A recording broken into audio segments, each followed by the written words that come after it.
President Biden held a virtual meeting with farmers today to discuss strategies to increase competition and combat rising prices for meat.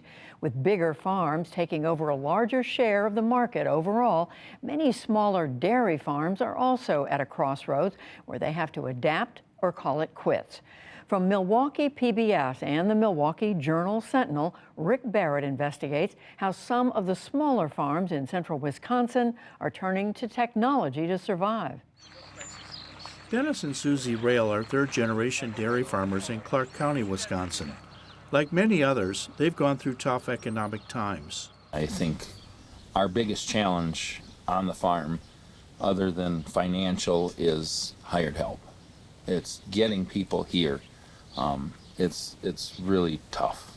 And they worry whether their children will be able to, or even want to, take over the farm. It's a hard job. It's a lot of hours, it's a lot of work, but there's payoff to it. So I think we have to adapt to the changes. Kristen Nagan is the daughter of a farmer who's trying to bring changes to their family farm. After studying dairy science in college, she quit an office job and returned home to help her father run the dairy operation, including milking 72 cows. He's willing to change with the times. He wants to try new things and is smart about it too.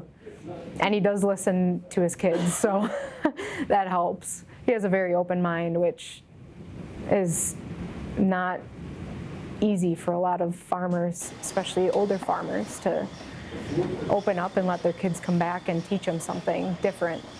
One thing different is a robotic feeder that was installed 2 years ago at a cost of $21,000. He's pushing the feed up to them so they can reach it. And he can run 24 hours? 24 hours a day, every 2 hours. Yeah. Pushes the feeder up the cows. It's a big labor saver. Robots are gaining ground in dairy farming. In addition to robotic feeders, there are robotic milkers.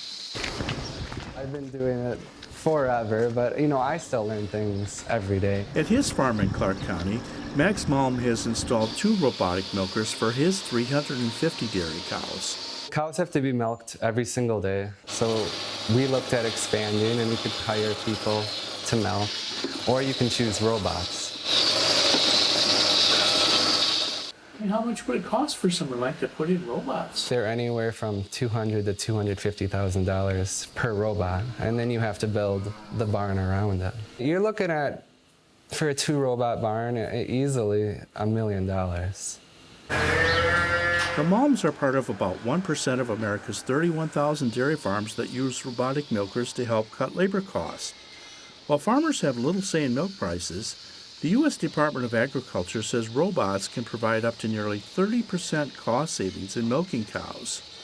And spending less time in the barn allows farmers to focus on other sources of income, like raising beef, alternative crops, even jobs off the farm, ultimately helping them remain profitable. Global futurist Jack Aldridge agrees that dairy farmers have to invest in new ways of thinking, including technology.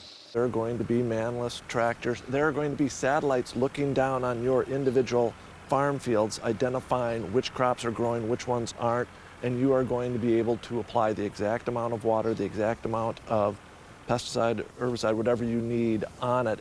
Back at the Rail farm, Dennis and Susie decided it was time to install robotic milkers for their 500 cows. I do think farming is going to continue, but I do think we have to change for our children to want to continue. The Rails robots will be up and running in early 2022. Using this type of technology is the leap some dairy farmers will have to make to remain profitable and encourage the next generation to stay on. For the PBS NewsHour, I'm Rick Barrett in Clark County, Wisconsin.